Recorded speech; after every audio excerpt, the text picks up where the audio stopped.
Well, good morning, everybody. It's great to be here. I'm Nick. I'm the moderator for today's session, and I just wanted to give a few reminders before we got started. If at any point you have a question, please put that into the chat, and either myself or one of the facilitators will field your question. We really appreciate you being here.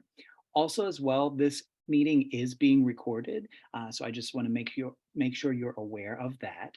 And lastly, we just want to thank you for being here and thank our facilitators. So our presentation this morning is on empowering youth.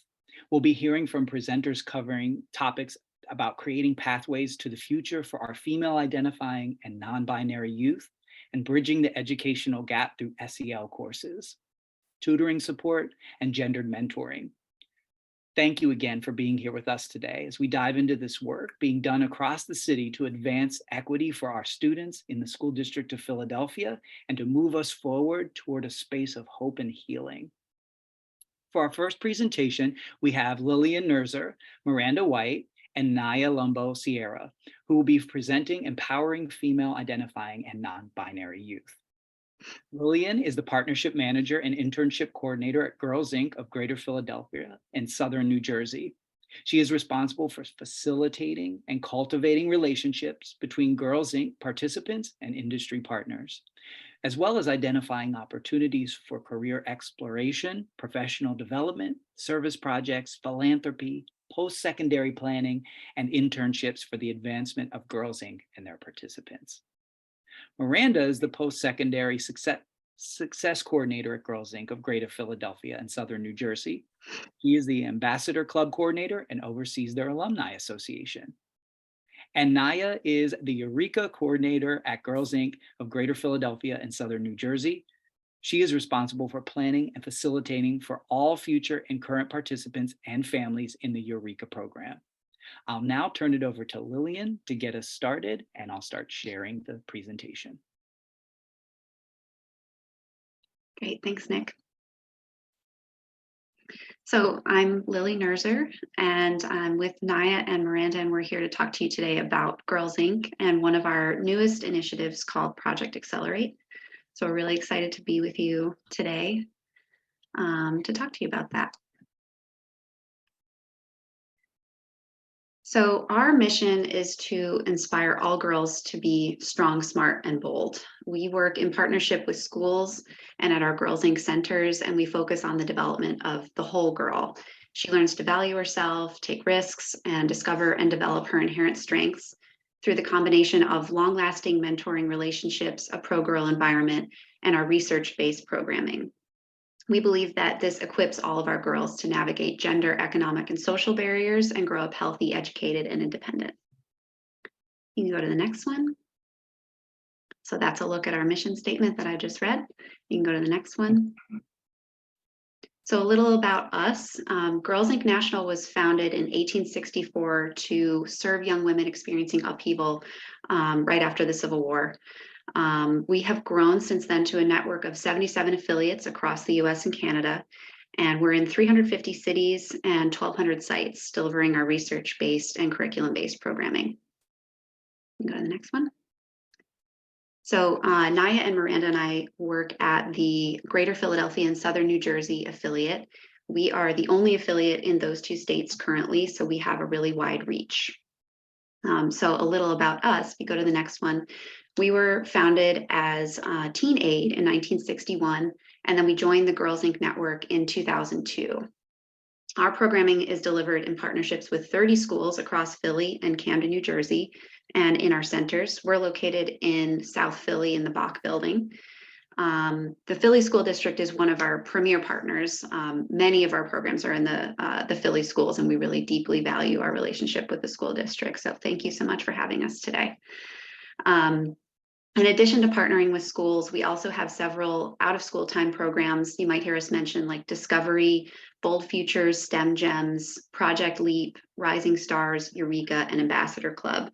So those are all geared toward different age groups and focus on different activities and concepts for our participants. This past year, we served around 2,000 girls, and pre-pandemic, that number was as high as 3,000. So we're working our way back up. And each of the programs that I mentioned follows the same curriculum tailored to the age group that it serves. We brought a video with us today that is a compilation of the career exploration workshops that we put on, that we've had with our external partners, so you can kind of see what we've been up to. So Nick, if you would hit play on that, that'd be great. At Girls Inc., we provide a continuum of opportunities for girls ages 5 to 18. Everything we do is to help girls be successful in school and their communities so they graduate high school with a plan for what comes next. The summer camps are filled with opportunities to dream big and become strong, smart, and bold.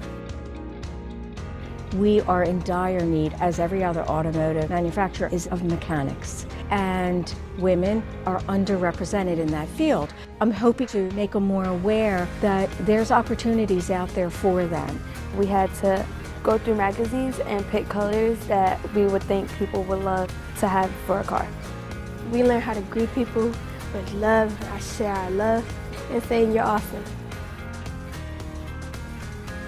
Every day here at the camp, we focus on a different Dr. Seuss book, and we do different activities based off of the book as well with the kids. My favorite I can't make in the fizzy eggs. They're reading every day for at least 30 minutes and doing different literacy activities. My favorite book was Cat in the Hat. My favorite book is Amelia Bedelia. Today we're at the Stout Center for Criminal Justice. We hope to expose them to different occupations that one can explore, but to also tell them a little bit about how our system works. Thought it was going to be like on TV. Everyone gets drama-filled and they all jump up and start screaming and yelling. But it wasn't like that. It was more orderly. Just to see how these young ladies grow from the time they enter into the time they start to leave, it's just remarkable. Women are chronically underrepresented in STEM fields. The girls come here for 1 month every summer and they learn about STEM activities. It's mostly STEM, personal development, and also sports. They just completed a workshop on building a roller coaster and indoor kites. Eureka is about shaping these girls' minds so that they can become the next generation of scientists and engineers.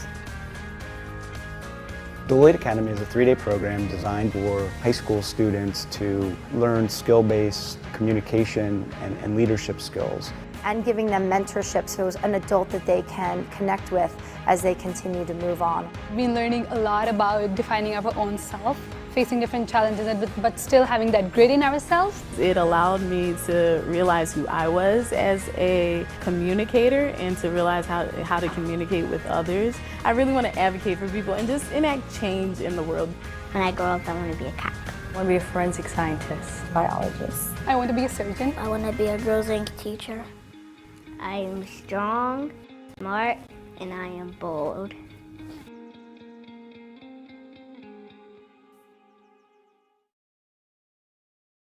Great, thanks. You can go to the next one, Nick.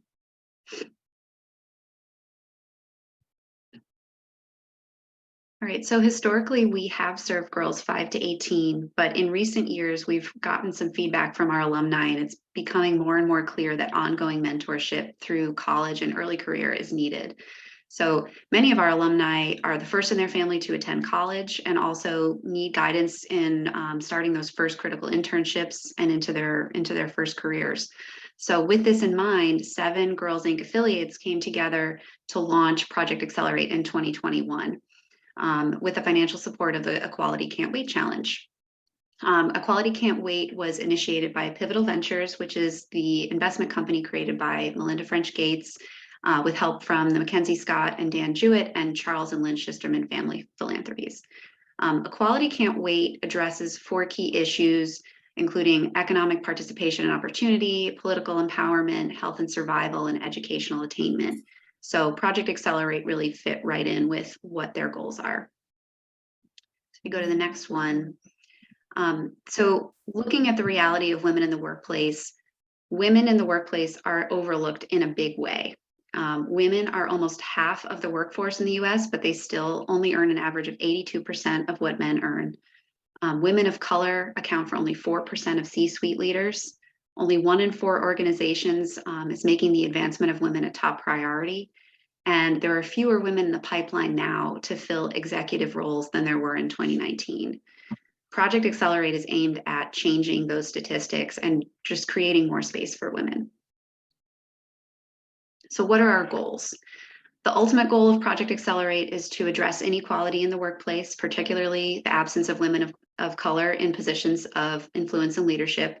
And through Project Accelerate, our girls will graduate high school with the confidence to pursue their post-secondary plans, successfully navigate their college experience, and have rewarding and well-compensated employment opportunities.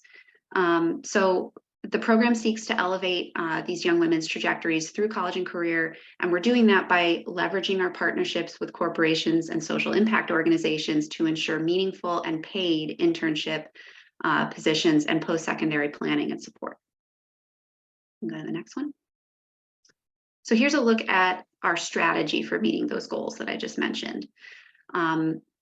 As I mentioned, I'm the internship coordinator. I'm currently sourcing internships for a growing list of our junior and senior high schoolers and our alumni. The internship program is fed from our 2 high school cohort programs, Eureka and Ambassador Club, which Niah and Miranda each lead. You'll hear more about those in a minute.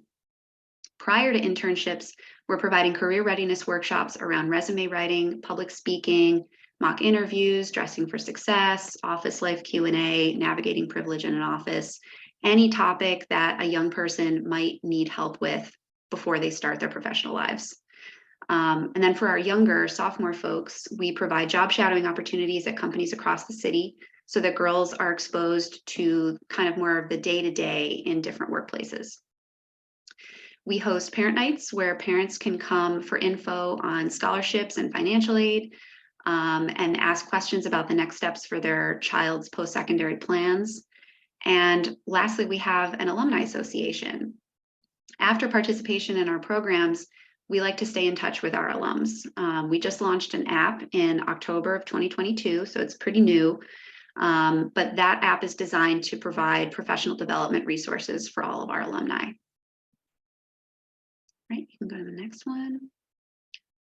So how is Project Accelerate meeting its goals to advance equity and social justice, which is what we're all here to talk about today?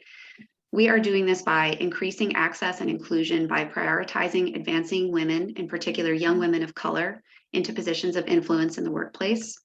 We're removing barriers by leveraging our professional partnerships to create internships for high school students. We are building trusting relationships between young women and positive adult role models in a supportive environment. And we're creating that culture of shared responsibility. So through internships, our professional partners get to meet and become invested in the youth of their community. And there's clear evidence that companies with a higher proportion of women in decision-making roles generate greater returns. So they're doing it in service of the advancement of their own success. Go to the next one. So here's a look at our internship participants in our pilot year, which was last summer, 2022. So in our first year, we had 27 high school juniors and seniors interning at 18 different sites. We had partners like CHOP and Hilco Redevelopment Partners, Subaru and Jacobs Engineering. They all helped to make the program a big success. And this year we're expecting 60 participants. Very excited about that. You go to the next one. So as I mentioned, Project Accelerate is fed by our 2 high school age cohorts, Eureka and Ambassador Club. Participants are the juniors and seniors, and then alums in their first 3 years of their career. So now I'm going to hand it over to Miranda, and she'll tell you a little bit more about Ambassador Club. Good morning, everyone.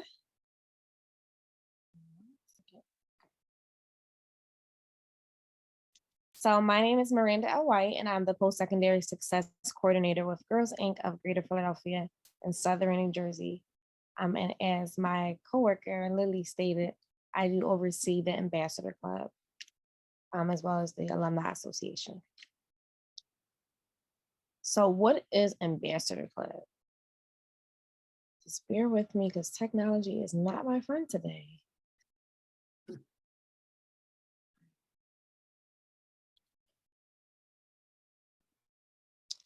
So, and Girls Inc. Ambassadors Club is designed to help 9th through 12th grade teens develop their leadership skills. They gain exposure to professional development opportunities and they create lasting social change in their environment. This program meets twice a month on Saturdays, and they meet sometimes weekly with me if they respond to my text messages and phone calls. I try to do one-on-ones with all the girls. And again, it's for all high school students, 9th through 12th. And next slide, we will get to more about Ambassador Club. So I used to think that our students are the leaders, lawyers, entrepreneurs of tomorrow. But all that changed once I got back into education, because I do believe that they are that of today. Why put off tomorrow what you can do today? So that's what Ambassador Club is. The club is divided into 4 components. We have the post-secondary success, leadership skills, community outreach, and serving as Girls Inc. Participants. They help us at special events. In regards to post-secondary success, we help them with career exploration coaching, applying for scholarships, identifying financial aid, and college tours, everything that you can think of for post-secondary, because we also know that college is not for everybody and everyone is not going to go to college. So we like to give our girls options so they can know that it's okay to not follow the same path as your friend or a classmate. In regards to, I'm sorry, for some reason, I can't see the PowerPoint. It's just not on my side today. There we go. In regards to leadership development, again, we are instilling leadership skills into our youth. We help them with etiquette, job etiquette, not only to how to interview for the job, but how to successfully interview for the job, dress to impress, dress for success, reminding them to send thank you emails after you interview for a job, even if you don't feel confident about it. We're instilling that in them. In regards to community action projects, we actually have a video on that, and that just really identifies the main goal of what Ambassador Club is, because it's about our girls giving back to the community that they live in. When I asked the question this year for their community project, what is something that you wish that you can change in your community? And their responses were just, I was amazed, because you never think that young people at this age and what we see on social media in regards to mental health, that in spite of what they're going through and what they deal with and their adversities, they still want to give back to their community. And the last part, serving as Girls Inc. ambassadors. Again, they help us with all our special events, like our teen summits and any other big events that we have. And then our next slide will go talk more about what a community action project. So before we play it, last year, I should have mentioned, I'm new to Girls Inc. January 26th will make it 4 months I've been with Girls Inc. So I'm very new to the position, but I'm not new to education field. But the Community Action Project is a way for girls to give back to their community. Last spring, the girls did something called a period poverty community action project, where they packed up bags for the community. And this video explains more to what it is. So you can play the video. Thank you so much. You're doing an amazing job, by the way. Period poverty refers to a lack of access to menstrual products. 1 in 4 human beings will experience period poverty over the course of their lifetime. And we are here today for our Period Poverty Community Action Project. The Ambassador Club came to the Associate Advisory Board with this amazing idea to create these period kits. They were able to focus on leadership. They developed amazing marketing materials. They sourced donations from across the community. The color black is a neutral, non-gender conforming color, so it's inclusive, and then the bag is not see-through. I mean, the amount of passion they've put in, from selecting every single perfect item to the kit, to creating professional emails that we could use to send out to our networks. This is the how to use your menstrual kit brochure that's going in every kit. We tried our best to make sure that we were very inclusive. We know that a lot of people who menstruate don't identify with female binaries, so it was important for them as well as other female identifying people who menstruate to feel included with this kit. They have been the most inclusive with the products they've been asking for, how they're packing the kits, who they are donating them to, and we could not be more proud as the Associate Advisory Board. Sometimes you look at it and can't even believe that these are high school girls that are putting all this together. So my favorite item is the reusable pads because they're cost-effective and eco-friendly. I'm proud of my peers for bringing this to fruition. As you see this card, you're starting your menstrual journey and you don't have to panic about being prepared. I accept myself wholly and unconditionally. I wrote a quote by Robert H. Skiller, and it says, "Problems are not stop signs, they are guidelines." And I picked this quote because usually when people see problems, they think like it's over, but it's really just making you stronger. It's been great to see the girls interacting with one another. I just hope that they continue to maintain this level of positivity, motivation, leadership, and continue to inspire younger girls that were once in their shoes. One of my girls once said to me, "The world is a big, dark, twisty place. There's going to be a lot of challenges, and everyone needs a Girls Inc. girl to be able to make the change."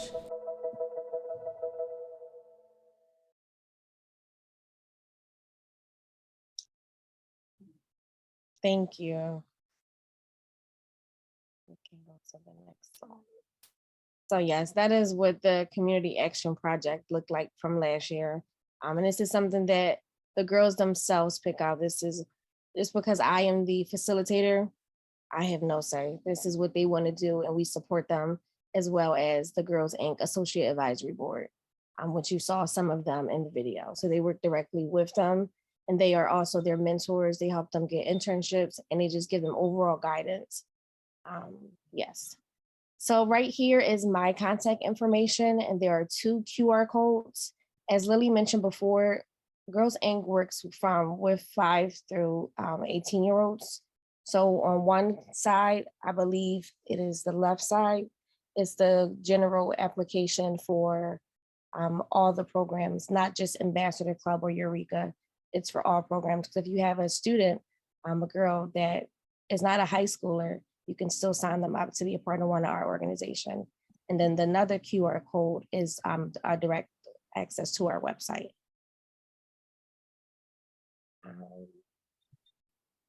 Recently we had an event this past Saturday with Ambassador Club and Eureka. And I asked one of the ambassadors to tell me what ambassador clubs mean to them. And in honor of the late Reverend Dr. Martin Luther King, he once said, "Life's most persistent and urgent question is, what are you doing for others?" And this is what this student had to say about Ambassador Club. Ambassador Club to me means a group of girls that have grown up together and progressively become better women in the years of being here. Every girl of Ambassador Club has a different personality that has opened up to every meeting, up to meeting different people, and has helped me learn to react to other people around the world. Us as ambassadors have come together to complete and succeed at a lot of projects to help our community. So again, this is just what Ambassador Club is. It's just a leadership-based organization, and we're helping them with post-secondary success skills, readiness, and everything. And I'm going to pass it off to my coworker, Niah, who is in charge of Eureka, and is also another one of our post-secondary success programs through Girls Inc. Thank you so much. Thank you, Miranda. Sorry, those videos always make me cry. So I'm a little, it's just like, I don't know, every time I see it, it's a very beautiful thing to see. I think it's a testament to like all of our girls, they kind of have that in them. And so we kind of like give them the tools to like bring it out a little bit. So it's really beautiful, and I always cry each time. So sorry if my voice sounds a little teary. But hi, my name is Niah. I am the Eureka coordinator. I've been with the Girls Inc. for about 3 to 4 years now.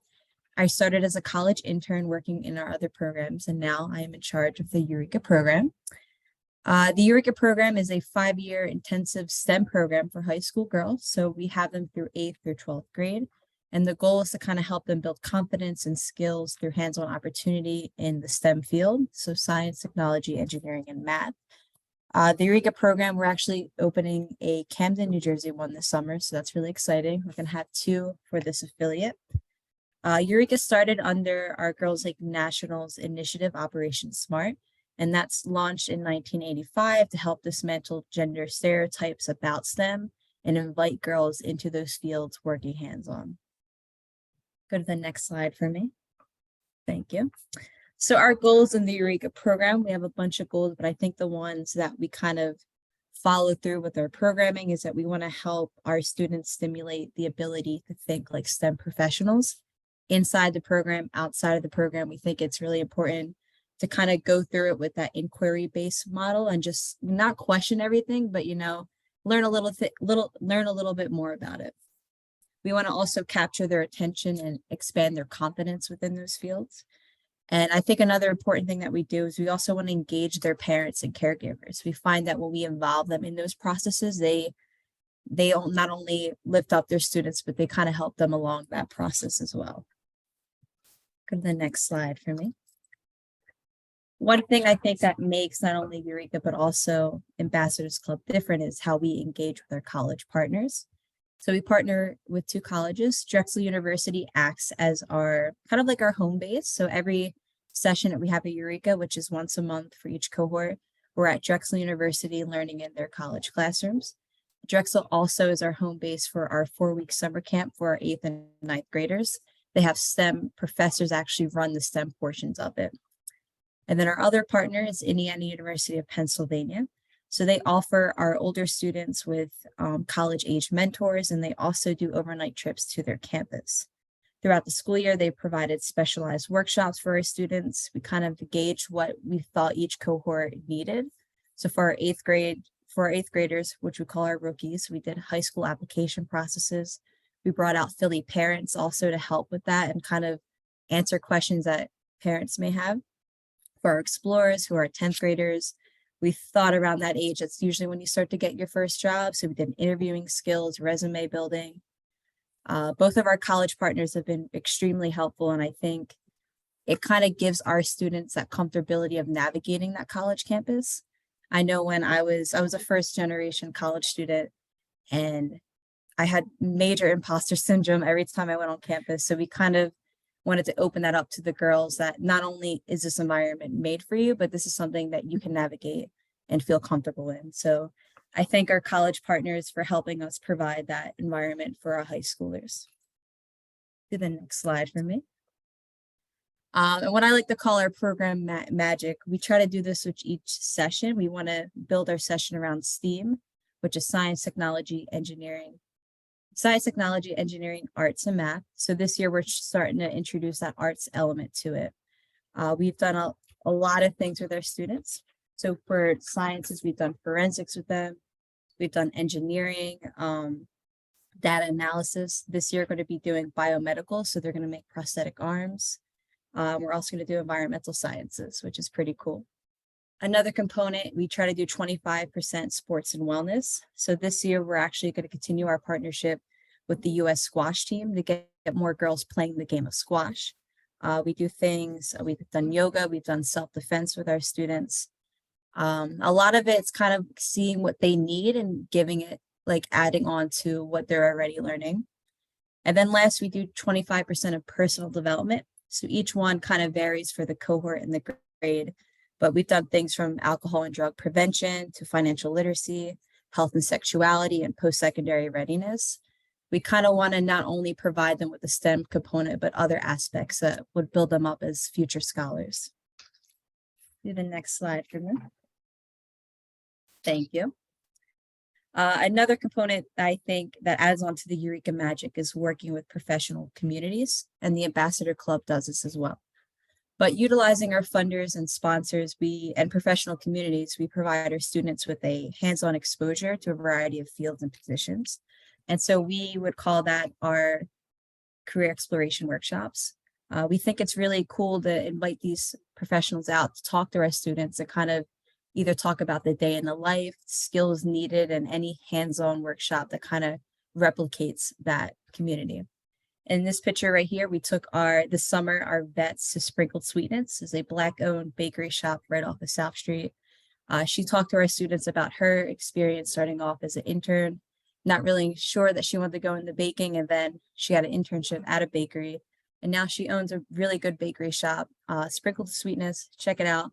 But the girls absolutely loved it. They loved not only seeing somebody that looks like them and have similar identities in this, but just being able to really have that hands-on experience.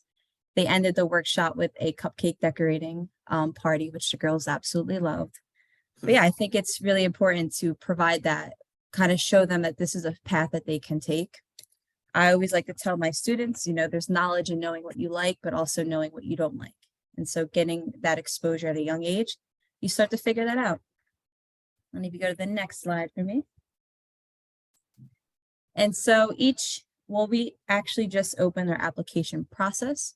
So if you know any rising 7th graders that might be interested in joining the Eureka program, you have them scan this QR code. If you take a picture of it, we host info sessions. So the one on February 7th from 5 to 6 p.m., it's open to the public. So any family, students can join.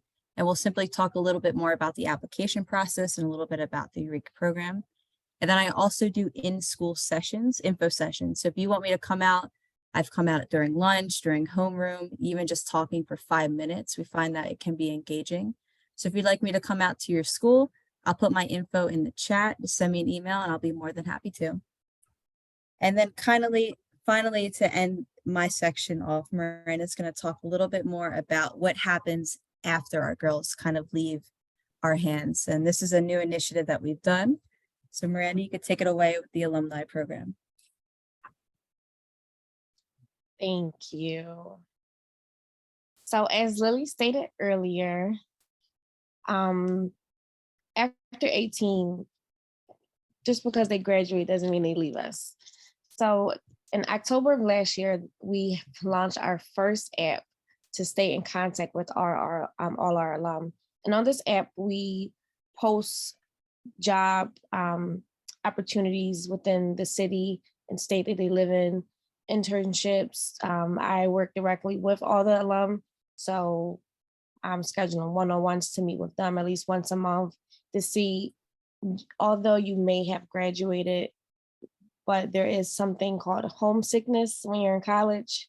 Like it's no place like home, and Girls Inc. will always be there forever home. So this is just something how we keep in contact with our girls, and even as women, as their alumni, an alum for the organization, we're still inspiring them to be strong, smart, and bold. And I'm going to pass it on to Lily. Thanks, Miranda. I know we're running a little short on time, so we just have a few more slides to share with you. Thanks for your patience. So speaking of our Alumni Association, I wanted to shine a light on one of our alums, Kaylin. She's definitely a product of the success of our programming. We were able to connect Kaylin with Free People through our very important partnership with them, and Kaylin now works as the creative brand marketing coordinator for Free People. She also serves on the Girls Inc. Associate Advisory Board and has a leadership role in our Alumni Association, so we're very proud of her. Go to the next one. So with the success that we've had so far, we're excited about what's to come for this initiative. In the long term, Project Accelerate is striving toward the metrics that you see here on the screen. We want to grow our 7 participating affiliates to 30 by 2025. We'd like to have 5,400 girls and young women in the pipeline by 2031. And we would like to create a dedicated funding stream to only support Project Accelerate as well. Go to the next one. So to close, Project Accelerate is really the realization of the Girls Inc. mission at its core. The program continuum leads to this project, and it's one where girls have the support and access that they need to succeed. We are working to lessen gender inequality and pay inequality and close the leadership gap between men and women, specifically women of color. And we believe that systems and practices that have historically limited and disadvantaged women in the workplace need to be redesigned. New supports and pathways need to be built, and this is the only way to create meaningful change. We believe that Project Accelerate is helping to create those pathways. So thank you so much for letting us share about this program and about Girls Inc. I'll put my contact info into the chat. I saw Niah put hers in, and Miranda, if you could put yours in. Please feel free to email us with any questions. I know we've run a little over our time, so thank you again so much for having us.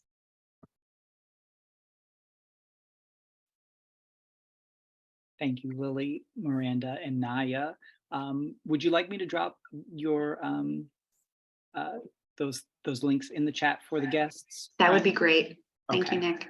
So friends, there's a few things I'll drop into the chat that the Girls Inc. team would like for you to have, and you'd like them to have the resources as well, right? Yes, please. Okay, great. So I'm going to put that all into the chat. If you're a guest that's here, feel free to snag those links by clicking on them.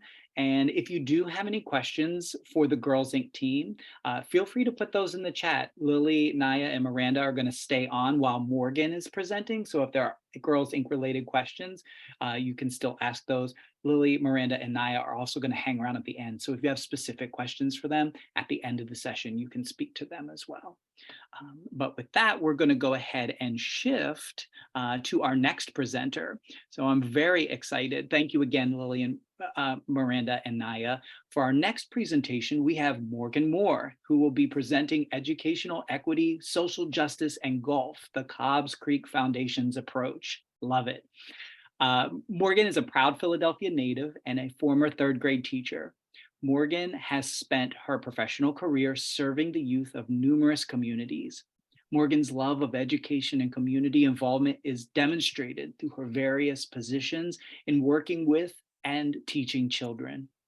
Her career highlights include serving as a teacher's assistant with youth who are navigating housing insecurity, a reading tutor for low-income students, a middle school debate instructor, a GED tutor to incarcerated individuals, a third grade teacher in West Philadelphia, and as Director of Education and Community Engagement with the Cobbs Creek Foundation. Morgan's also a graduate of George Washington University and is currently attending St. Joseph's University, studying for her master's in elementary education, due fall 2023. I'll turn it over to Morgan now to get us started, and I will get your slide deck presenting in just a moment. Thank you so much, Nick. You have the perfect voice for this. It's like soothing, but at the same time upbeat. I was listening to you speak and I was like, he needs to go into this professionally, but thank you for that lovely introduction. As Nick stated, my name is Morgan Moore. I am the Director of Education and Community Engagement with the Cobbs Creek Foundation. And I'm so happy to be here with you all today. I will say, Miranda, if you can still hear me, I totally feel your pain in terms of technology. As Lily was speaking, my Zoom went completely out. And so I'm hoping that does not happen again. Like a true professional, I immediately panicked and tried to get on my phone. So I'm glad that now my Zoom appears to be working. And again, I'm glad to be presenting on the link between educational equity, social justice, and golf.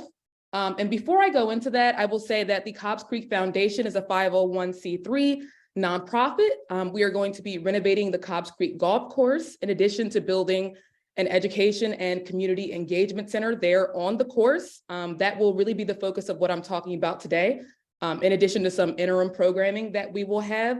But before we fully go into that, I would like to give a little bit of background knowledge just so that everyone is aware of some of the other facets of the project. So Nick, you can go ahead to the next slide.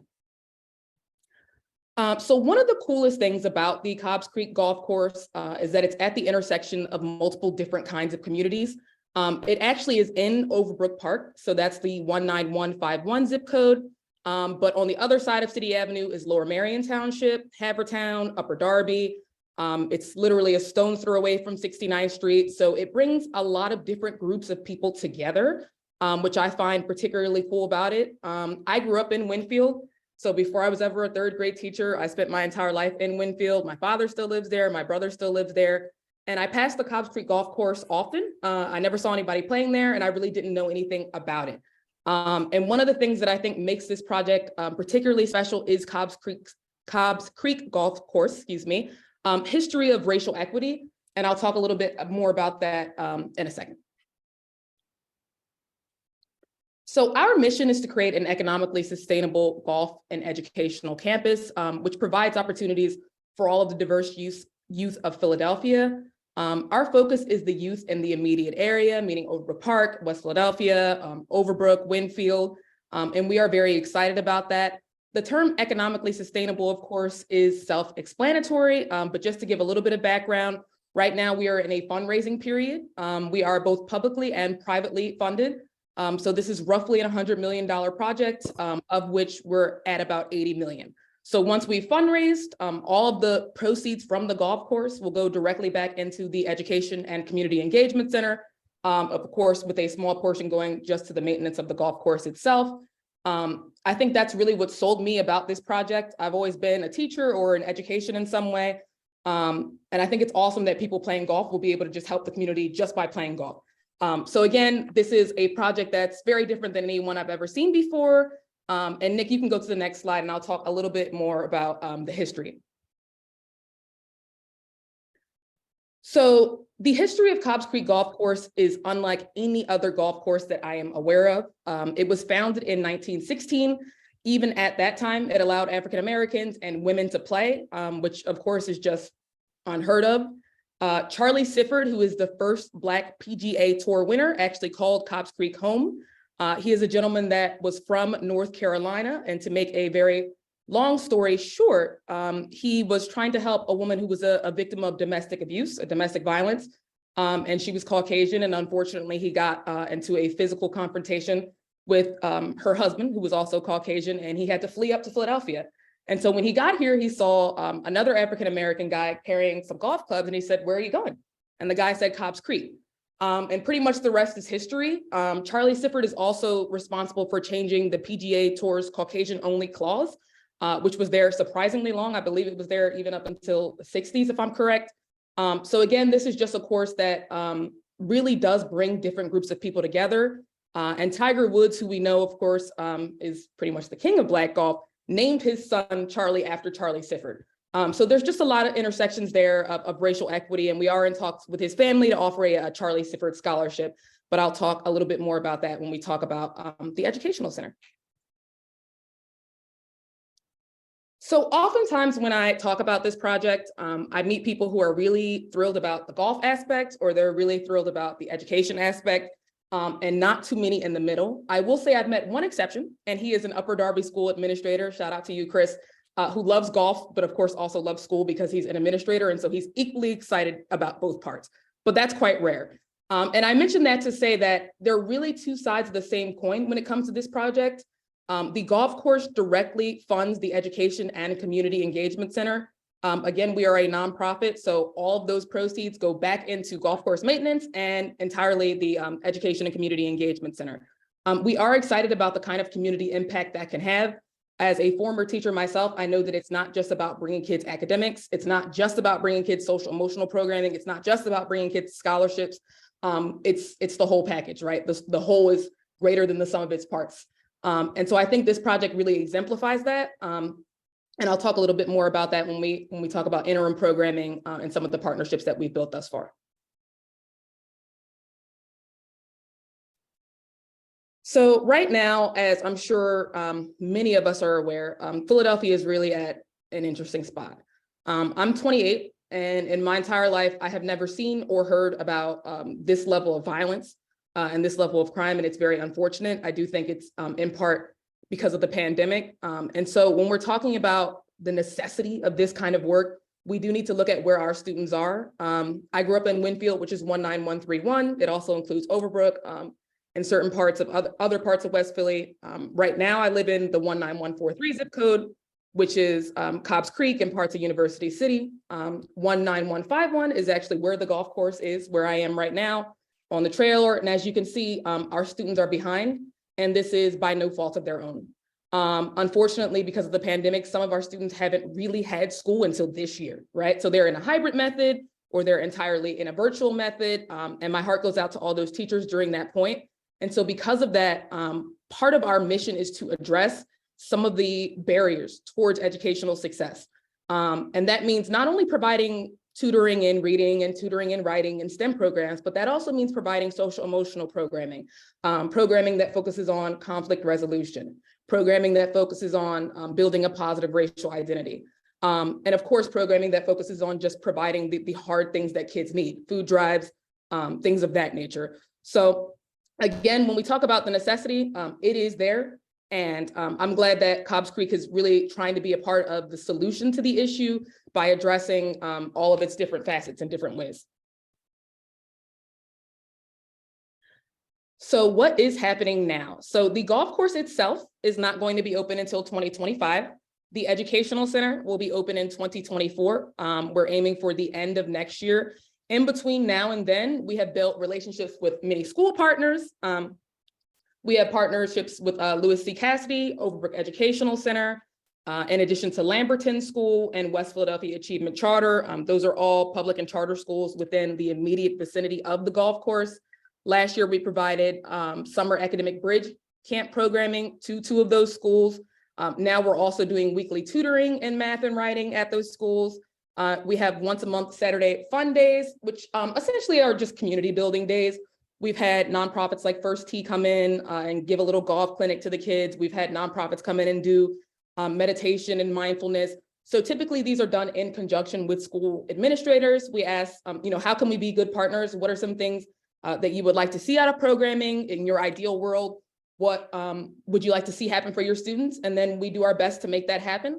That's something that I anticipate will happen even after the opening of the golf course.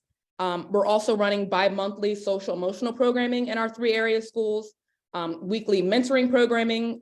So that's a girls program. And I actually had the privilege of meeting with Girls Inc. a few weeks ago while in the process of getting to know some groups that are doing this work very, very, very well. Right. Our focus right now is building collaborations with local nonprofits, with local community groups, and with national groups that have a local branch that have worked with students like ours who may be in trauma informed or who may be up against different barriers than some other students. And we are excited to continue building up local groups. And by doing that, strengthening unity within the community.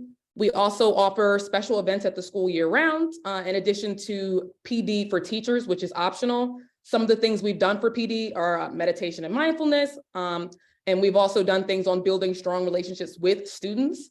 I will say that one thing that I really love about Cobbs Creek and our approach to things is that we don't prescribe need. So when we're meeting with school administrators or we're meeting with parents or we're meeting with community members, it's not, well, this is what we think would be good. It's, well, how can we be good partners to you? What are some things that we can build on? What assets do you already have in your community? I think one example of this is at Lewis C. Cassidy School, they had a positive behavioral intervention plan that focused on trying to make every single student a part of it. So for their first celebration of the school year, they wanted pumpkins for 234 students. And so we went and we got pumpkins for 234 students. And that was a long trip to Linvilla and another long trip for my coworker to Linvilla Orchards. But things like that, that other people might look at as minute, I see as magnanimous because it builds community. And it's what these administrators and these parents are actually asking for. I'm sorry, you can go to the next, perfect. So our in-area school partners right now are Overbrook Educational Center, Lewis C. Cassidy, and West Philadelphia Achievement Charter School. We were partnered with Lamberton last year as well. They had a little bit of a change in administration. And so we're helping to build that partnership again. We also have a robust out-of-area school volunteer force. That's why you'll see so many more schools under the out-of-area volunteers. What they do really centers on helping us with our in-area school partners. So when we have food drives, like the Thanksgiving food drive, they're packaging food. When we have gift drives for the holidays, they're wrapping up gifts and coming in for hours and doing that. When we have our Saturday events, they're volunteering because, you know, if you have 50 kids in one area, you need as many adults or, you know, older teenagers as you can get. So we are very thankful for our out-of-area school volunteers, but I like to highlight the reason why there's so many more schools underneath out of area is because they're helping us really make sure that our in-area school programming is as good as it can be. And you can go to the next slide. Excellent. We also have 7th and 8th grade mentoring programs at 2 of our schools. On the right side of the screen is just a sample flyer that we sent out to some of the parents and kids there. These are some of the partners that we have worked with. And essentially our mentoring and our SEL programming focuses on our staff, our educational staff doing an introduction to a topic, and then working with a local nonprofit who is an expert in that field to do the conclusion to that. So thus far, we have worked with Collective Climb, and they have helped us with our Building Self-Esteem and a Positive Racial Identity course. The Reawakening Agency, which has helped us teach about the criminal justice system, in addition to conflict resolution. Yoga for Philly, which is an incredible group which provides trauma-informed meditation and mindfulness. And they've helped us in various ways with PDs, with Saturday events, with SEL, and we've also worked with Pop Art Academy. So again, these are programs that we are building in conjunction with the school administrators, and oftentimes with the students themselves. We'll show them the list of topics that we hope to cover, and we'll have them give their input as to what they would like to cover as well. This is just a rendering of the Educational Center. What I just discussed was our interim programming that, again, we do hope to continue even after the Educational Center is open. Right now, our interim programming focuses on a K through 8th grade focus. Once we open, we'll have a 30,000 square foot building. So we are hoping to expand that all the way from K to 12th grade. We know that our high schoolers also need our attention and our support and our focus and our love as well. So we are excited about doing that. The space itself is going to have 4 classrooms, a computer lab, a maker space, a golf gym, and a kitchen. I will note that I am terrible at golf. I've always been just not a great athlete, I'll be honest. And so golf, I thought, wow, I'll be able to get in it. And it doesn't look like you have to be super athletic. Not true, not true. Apparently you do have to be athletic because I am not good at golf either. I will not be teaching the golf, but we will have golf instructors to provide free golf lessons to the students as well. Some of the educational focus areas that we are hoping to highlight are going to be athletic and academic enrichment. When we talk about athletics, we're really focused on golf. Academic can be anywhere from STEM to math to reading. Social emotional learning, which is right now focused on conflict resolution, building up self-esteem, social media management. That was actually a really big request from a lot of our principals, like teaching students how to use social media in a way that's responsible. And of course, college and career readiness is huge, particularly in those high school ages. Examples of some of those programs are going to be after school programs, college access, summer programs, golf, as I mentioned before, and also class trips. And again, all of this is going to be able to be offered free of charge because of what the golf course is going to be able to bring in terms of funding. So I wanted to end on a quote from Dr. King and talk a little bit about some of the other facets of the project. This is a 3-pronged project. So there's the educational center that I've mentioned. There's the renovation of the golf course itself. It hasn't been maintained in about 50 or 60 years, so that's rather substantial. And there's also a creek restoration that I don't know if I touched on yet, but that is substantial. It will take a couple of years. We anticipate that after we have restored the creek that runs through the golf course, it's going to, if not eliminate, then greatly decrease flooding all along Cobbs Creek and Indian Creeks. So when I say this is an extreme project, I mean, this is an extreme project. There are lots and lots and lots of different things involved. And oftentimes when I turn on the news, I'm not gonna lie, I get kind of discouraged because I'm like, there's a lot of extremes for the bad. But this is one of those projects that I'm really proud to be a part of because I think it's extreme for good. And I'll end on the Dr. King quote. So the question is not whether we will be extremists, but what kind of extremists we will be. Will we be extremists for hate? Or will we be extremists for love? Will we be extremists for the preservation of injustice? Or will we be extremists for the cause of justice? I think a lot of educators would agree with me when I say that one of the best ways to promote social justice is to promote education. So I'm thrilled to be a part of this project. I'm thrilled to be meeting people like Girls Inc., the people who are with Girls Inc., and other community groups who really are serving our community in so many different ways. And if you wouldn't mind now, Nick, you can put in our website. I will also put in my personal email. And we also have a little PDF that runs through the project if you'd like to see that as well. And I thank you all very much for listening to our presentation. Thank you so much, Morgan. We really appreciate it. Let's see. I am dropping in the chat the links that Morgan had mentioned. Let's see. Copy and paste. There are the first two with Morgan's email, and then also the flyer. You'd like that in there too, right, Morgan? Yes, please, Nick. Thank you. Yeah, of course. And then there's the flyer. Awesome. Thanks again, Morgan. In our final minutes together, everyone, I just wanted to take a moment to thank all of you, for our presenters and for all of our attendees for being here. I have 3 final things that I'm going to place in the chat, and then we'll open it up if there's just general Q&A for either Girls Inc. or for Morgan and the Cobbs Creek Foundation. The first thing I'm going to drop is the survey for the summit. If this is the only session that you're attending today, I would please ask that you take the survey so that you can give the team that plans the summit better information about learning opportunities that are of interest to you. If you're attending another session today, you don't have to take the survey now. You can get it at the end of your next session. That'll be the first thing I drop.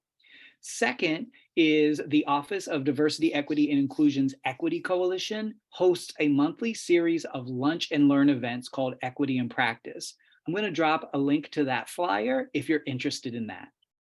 And the last thing that I'll give you information on is the Pathway to Leadership program, which seeks to support educational equity centered leaders of all backgrounds, especially encouraging future leaders of color to apply. The Pathway to Leadership provides a $25,000 scholarship for a principal certification program through either Temple or the University of Pennsylvania. The program also provides mentorship within the School District of Philadelphia. So I will give you those 3 things now, and then I will open up the floor either in the chat or if you want to come off mute. And I would just say you probably qualify your question, like I have a question for Girls Inc. or I have a question for Morgan and the Cobbs Creek Foundation. We'd probably want to qualify our questions there so we know who it goes to. But if you want to drop any questions in the chat or come off mute, our facilitators are here to answer any of those questions. And if you don't have any questions, we are pretty much at our time, and we want to thank you and have a great rest of your day.